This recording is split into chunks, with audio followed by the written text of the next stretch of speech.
Namaste everybody and welcome to the beach. So today we're going to start into our series of diaphragmatic breathing. This first sequence is not really a flow. It's more into the realm of like yoga therapy.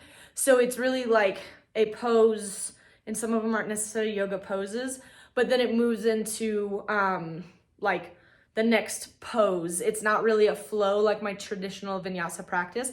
This baseline breathing is what I use for people who are recovering from an injury. So if you're injured and you're using this, make sure you have clearance from your doctor, declaration.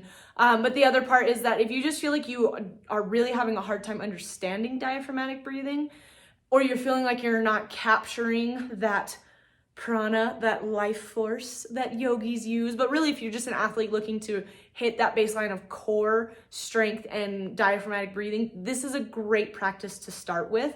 The next sequence of videos, we'll get into our more difficult poses and then into our harder poses as we continue. But this one is really more of like position, next position. There's no flowing in this one, but it really helps you to unlock your diaphragmatic breathing. You'll see me refer back to a paper because I want to go in a specific sequence and I don't want to mess it up. So you'll see me look at a paper.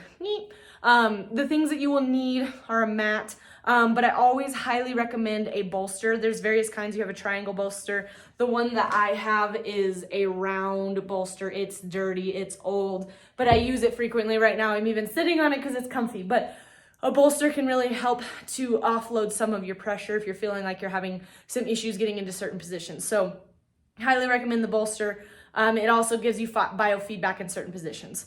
Other than that, really nothing but you yourself in this video. You may want to look up to it to reference exactly how I'm positioned and things of that nature. So we're going to go ahead and get started. We're going to start in what we call a hook lying position on the mat. So that's going to be laying on your back with your knees bent and your feet on the floor. So you'll see, and we'll walk through kind of the basic start of that breathing and diaphragmatic breathing and abdominal bracing as we go through it. So meet you on the mat in hook lying position and ready to get started. Beautiful. So hook lying position, our feet are flat on the floor. Today I'm wearing socks because this is not really a flow and my feet are cold.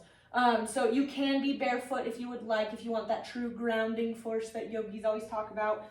But to start out, we are going to be on our backs, hook lying. So our feet are, kind of like we set up for bridge pose. You want them kind of close to your fingers, but they don't necessarily have to be. It's really where you're more comfortable. Starting out, the way that I usually get this to have people start recognizing their full potential for breath is hands on your chest, kind of like right above your, like the beginning of your sternum. So like for men, it's right above your pecs. For women, it's right above your breasts. But you just kind of put your hand there, and then you put your other hand full palm out onto your stomach. Now the base of this, and my breath is gonna get, and my voice is gonna get like choppy, because as I'm trying to breathe, it's hard to talk and diaphragmatic breathe properly at the same time. So from here, what you're gonna do is, first you're just gonna say to yourself, just take a deep breath, and see where the pressure rises. So most people, when they say take a deep breath, their chest rises and falls. This hand, my left hand on their stomach, doesn't move at all. You're cutting off a huge potential of your lung usage when you don't breathe through your stomach. So what I'm going to have you do is breathe in and try and expand out that hand. And if you really get close into the camera, you can, look at what I'm doing. You can really see it. So it's going to be a big breath in and out, contract. So this basic idea here is diaphragmatic breathing, but also abdominal bracing.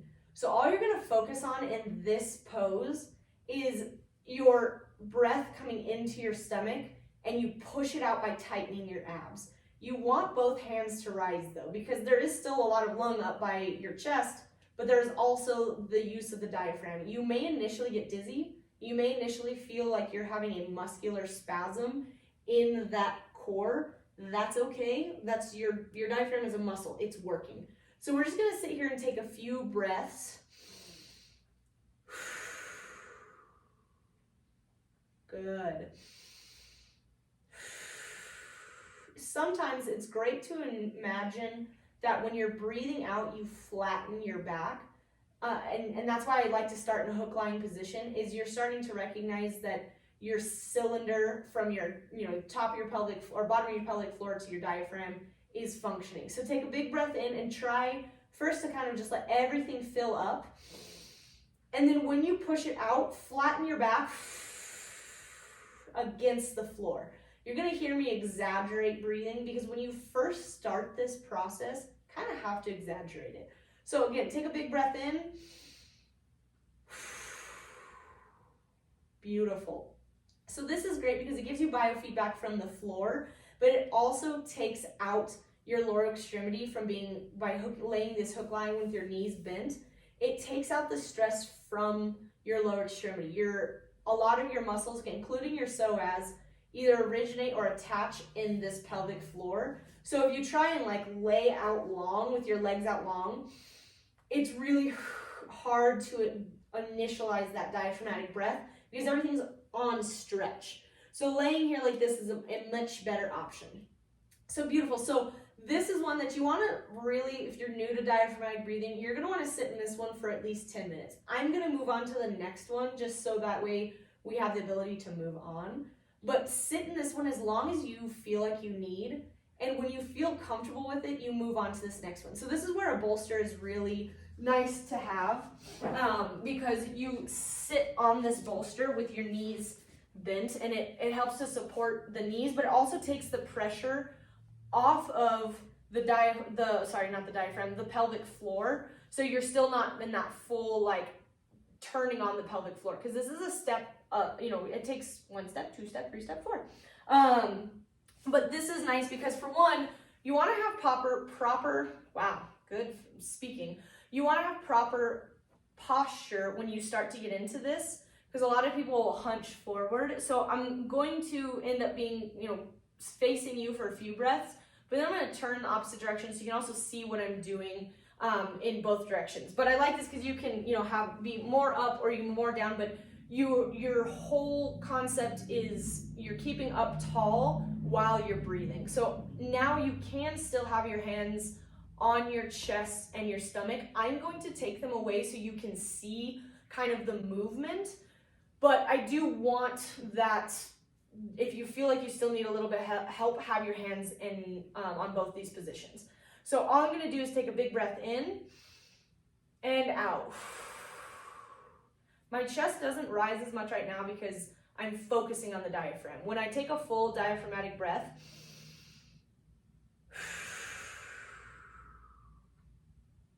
beautiful. I'm going to end up perfect. So now you can get a little bit closer view of kind of how I'm breathing. So again, hands are going to be at my side and I'm taking good posture. I'm going to take a few breaths here and then we're going to turn. So take a big breath in.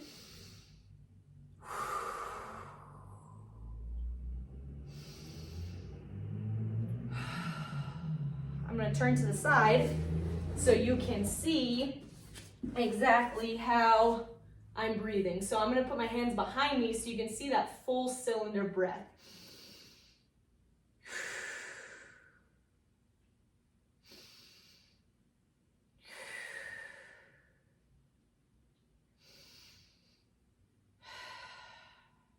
This one here, like I said, is really great for posture building because you want to be up tall. Now, if you start to get comfortable with it, you can't come where you are, my knees are still bent, but you are sitting up tall like this to get that breath in.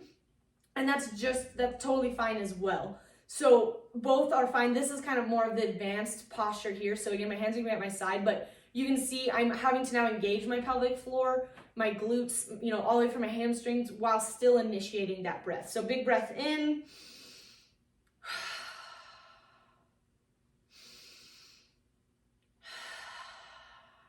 Perfect. So this is kind of the next step, but it's in the same step as the last one by using the bolster. So then we get into our first official yoga pose, which is our cat-cow. I love cat-cow for diaphragmatic breathing because it really helps to have you feel. So first we get into that tabletop. You can be, flat-footed or bent, wherever you're more comfortable. But regular cat-cow is you drop your stomach, you round your spine. When we start adding the breath to it, you can feel the tightness of your core moving, but it takes on a bit of a stretching while also teaching you to breathe. So biggest idea is, you can be here in tabletop and take a few breaths. So big breath in and out. Big breath in and out. So as you can see, my stomach gets, bigger. Hopefully you can see. Let's try again. My stomach is moving as we go. But when you, excuse me, when you finally get into that official cat-cow, you drop your stomach and you take a big breath in. I'm going to have to stop speaking while I do this. So drop your stomach, big breath in. And then exhale.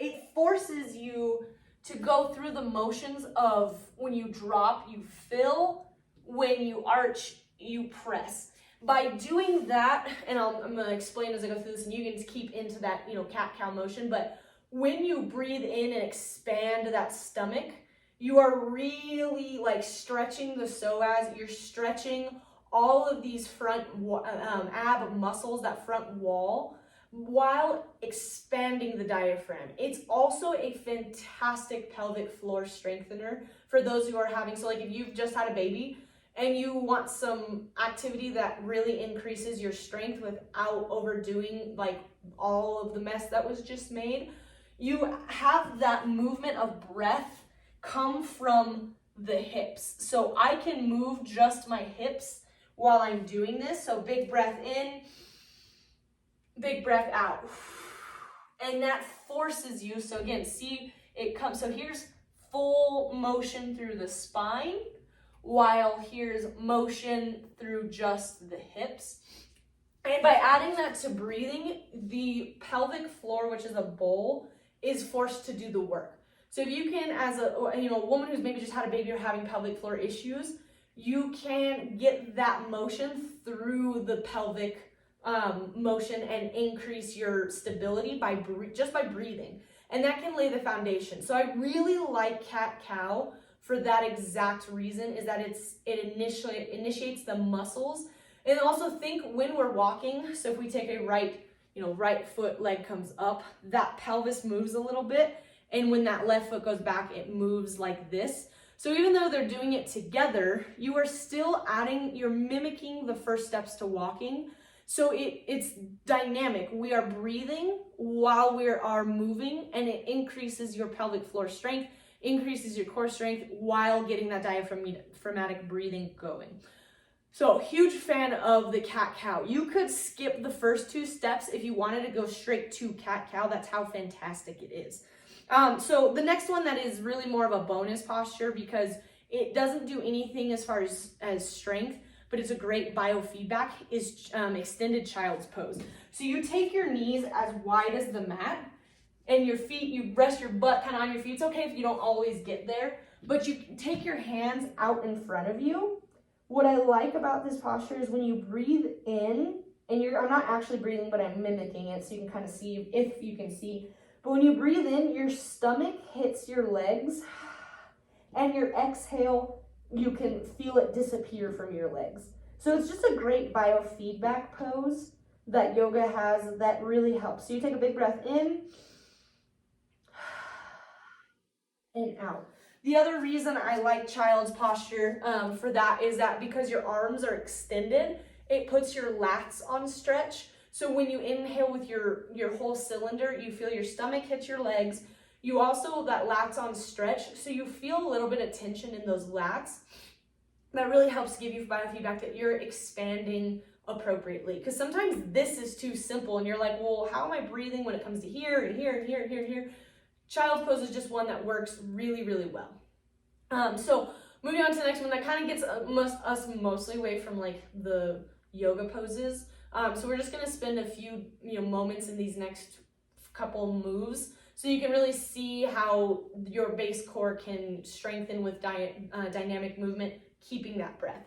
So we've gotten to our cat-cow. Now we're going to start getting into what we call strengthening of the core with diaphragmatic breathing. So we're going to start back into that hook line position. And all we're going to do is we're going to flatten our back and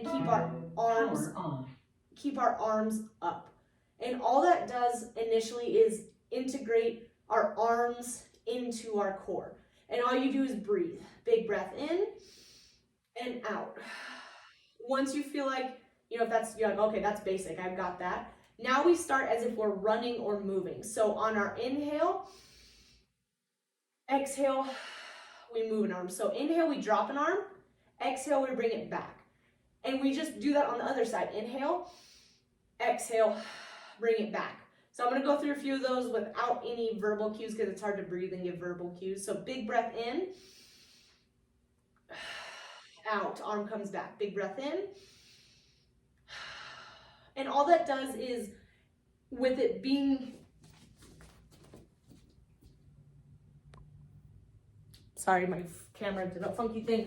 With that being a very basic dynamic movement, obviously we don't run like this, but we can start visualizing that movement pattern of breath with arm movement and big breath in when we move it, exhale when we bring it back. You start to get that kind of basic posture. So then once we kind of feel like we have some arms that are like, that's the easiest one because there's not as much of the arm. We have some of these upper muscles here that, have movement for breath. But really the big one is our psoas and our pelvic floor. So once we kind of feel okay with the arms, we're going to get into the legs. And so those get a little bit more complicated. So we're going to start mimicking walking, but we start with kind of our hands either on our stomach or kind of into those little hip bones right there. And I'm going to do the movement and then give the cues. So you lift a leg up and you put it back down. Lift a leg up, put it back down. But the idea is keeping your back flat. And when you lift up, you breathe in. And when you put back down, you breathe out. So I'm going to not have verbal cues besides breathing in and out. So breath in and out. Breath in and out. Now the part that's difficult here is that your pelvic floor is flattening your back. Your breathing is still the same. So if you can, I'm going to put my hands aside. If you can see, my back is flat and my abs are tightened, but I can still breathe when I move. So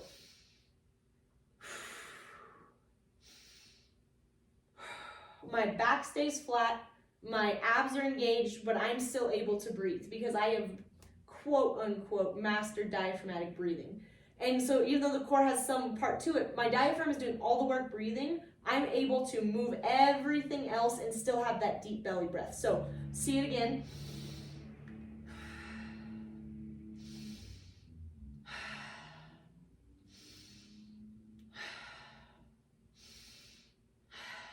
Beautiful. That's kind of the basic. We've started marching. So our legs have been in hook line. Now we're going to lift them up. On our inhale, we'll drop them and, sorry, I'm trying to breathe it. So inhale, and on our exhale, we lift them back up. Inhale, exhale, lift back up. Inhale, exhale, and all you do is go through that motion. So that's hook line with feet on the ground, much less stress. Feet up, we move. Now we bring those arms back into it. So our feet are now up in the air, arms are up into it. And so arms aren't moving, but they're engaged now. So inhale, drop, exhale, lift. Inhale, drop, exhale, lift. Good, I'm now going to stop the verbal cues.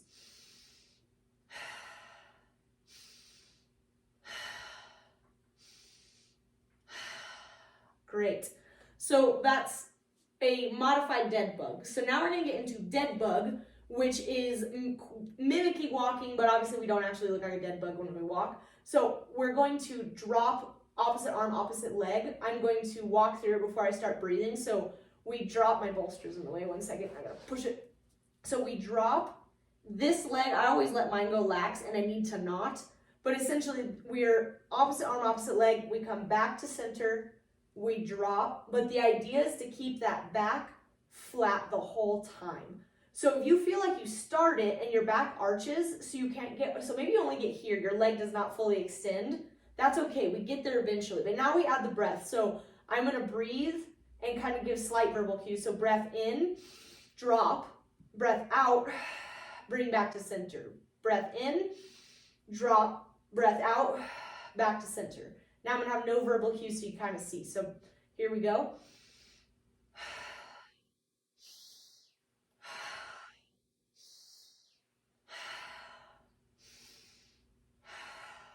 And we just keep in that fashion. Now you can go much slower. You go as slow as what you need for the breath and for that movement.